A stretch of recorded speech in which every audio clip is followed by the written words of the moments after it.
What's going on, everybody? Hope you're all having a fantastic day today. Now, about a week ago, I went ahead and gave Halo Infinite another try. I took a long break from it, and I wanted to see where it's at. They added in Forge, they added in a handful of maps, they, tweaked a few things here and there. So I wanted to give it a try, and I actually had a really good time playing it. I never really actually hated Halo Infinite. I just personally hated how the developers, handled the content within the game. That was always my biggest issue. So coming back and seeing that it's actually stuff to go ahead and play was really exciting, and I enjoyed every last second of it. But of course, as all things go when it comes to making content or just gaming in general, whenever something new that is good comes out, typically maybe a week or so afterwards, there's going to be some really bad stuff coming out. Now, I do want to state that it's not all negative. You can find positives out of what I'm about to say here.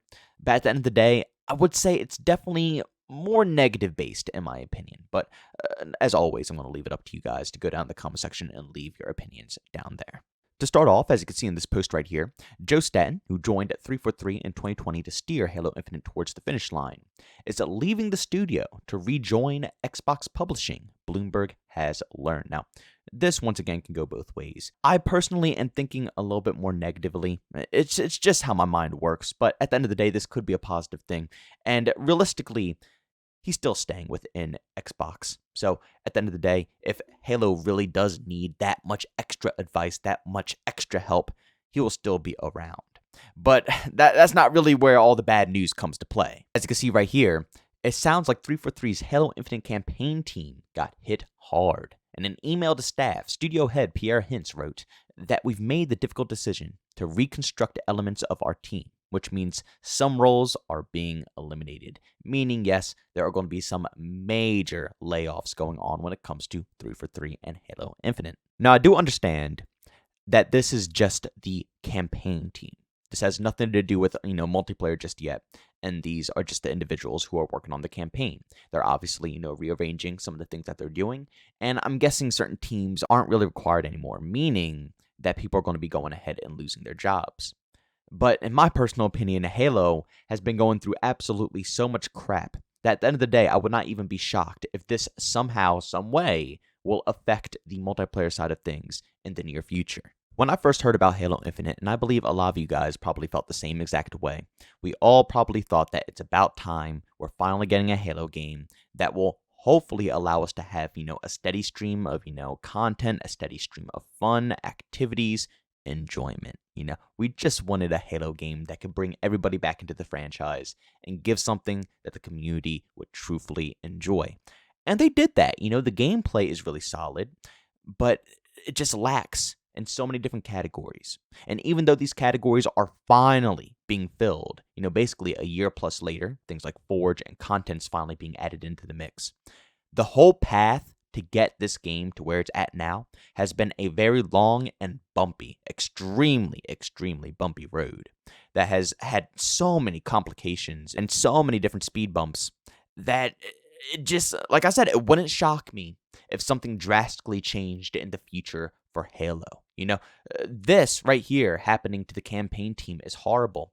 But this isn't the only thing that's happened before. 343 have been going through absolute development hell right now when it comes to trying to just keep their jobs, in the freaking development scene. I honestly feel like this post right here sums up the whole situation perfectly. This is by Patrick Wren over on Twitter, saying, the layoffs at 343 should not have happened, and Halo Infinite should be in a better state. The reason for both of those things is incompetent leadership up top during Halo Infinite development, causing massive stress on those working hard to make Halo the best it can be. Once again, I completely agree. It doesn't come down to the developers. It doesn't come down to any of this nonsense. It comes down to the top dogs. And that goes across the board for pretty much every game out there. Maybe not Call of Duty, because let's be real here, Call of Duty has some pretty egotistical developers. But a lot of these games, it comes down to the people in the suits, the publishers, people like Activision, people like EA, people like Microsoft. It's up to them, or even the management at these development teams. I shouldn't just say the publishers. It's also the management of people like 343 and managers at Infinity Ward, Treyarch. The management, the top dogs, the top of the top, not the rest of the people who went to school to, follow a passion for creating digital art, creating video games, and trying to, explore and expand their mind in that category. Not those people. It's the people up top who are controlling everybody else and not allowing them to express their creativity. Patrick even went further on to say, the people I worked every day with were passionate about Halo and wanted to make something great for the fans. They helped push for a better Halo and got laid off for it. Dev's still there working hard on that dream. Look at Forge. Be kind to them during this awful time. And again, I do agree. Like I said, when it comes down to the gameplay of Halo Infinite, it feels extremely solid. It feels classic, dare I say. Same thing when it comes to Forge. The second they introduced Forge, I mean, it's endless content, endless creativity. The community has been going absolutely bonkers. When the developers are allowed to push out their passion and push out their love for the game, they truly do make some really solid stuff. But the hardest part is management holds them back. And we run into situations like this, and at the end of the day, people get laid off for basically expressing their passion, all because of numbers. At the end of the day, let's be real, it's all numbers. It's not because they're doing the job incorrectly. It's not because they're putting out an extremely awful project. I mean, the reason that it's not enough content in the game is because either Microsoft or the head of 343 is handling it in that fashion of the live service method. But at the end of the day, it really does just come down to the top dogs. But again, it's not all absolutely awful news. Now, I'm going to show you a tweet by the Act-Man, but the reason I'm showing you this is so the response to it, which is going to be the good news, will make a little bit more sense. Now, the Act-Man put out a tweet saying, would not be surprised if Microsoft shuts down 343 and reboots Halo or stops making Halo entirely. They probably give it the Banjo-Kazooie treatment and lock the IP in a closet for decades. Really sad stuff to see today. Hope all the devs getting laid off can land on their feet. Again, I do agree with some of the points that the Act-Man has made here, but the response by Halo Leaks was actually really solid, saying 343 isn't being shut down or dissolved. They are still going to keep making Halo. 343 right now is considerably different versus the start of 2020. Lots of leads got fired or left. They're in the reconstructing phase.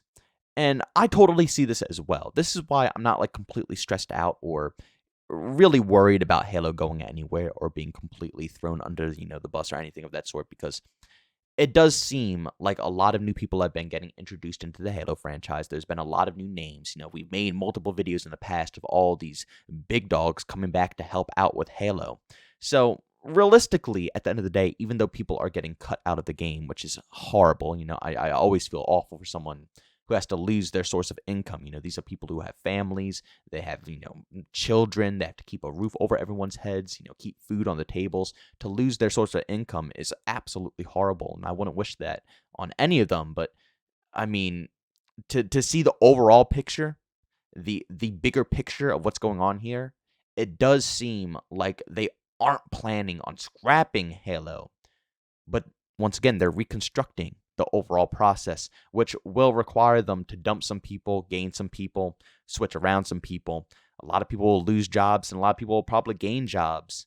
But hopefully at the end of the day, or at the end of all of this stuff, Halo will come up at the top, and at least it'll be good for the overall community. But as long as Halo Infinite plays fun, I'll be good. I'll still be able to play it. I enjoy the game. I enjoy the gameplay loop. I just need content to keep me happy, satisfied, and continuously coming back to the experience. Now, of course, like I said, they did add stuff into the game, and I'm having a good time. But as a live service title, instead of just, making everybody pay the premium price tag, which is what they should have done, which I would have gladly done. I think everybody would have gladly done that to get a normal base amount of content in the game.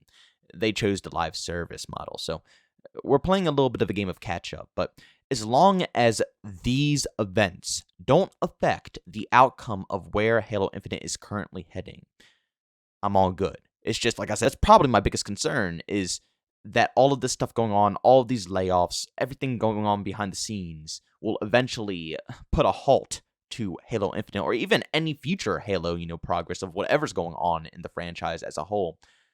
I just don't want to see that happen. I want to see them keep tugging.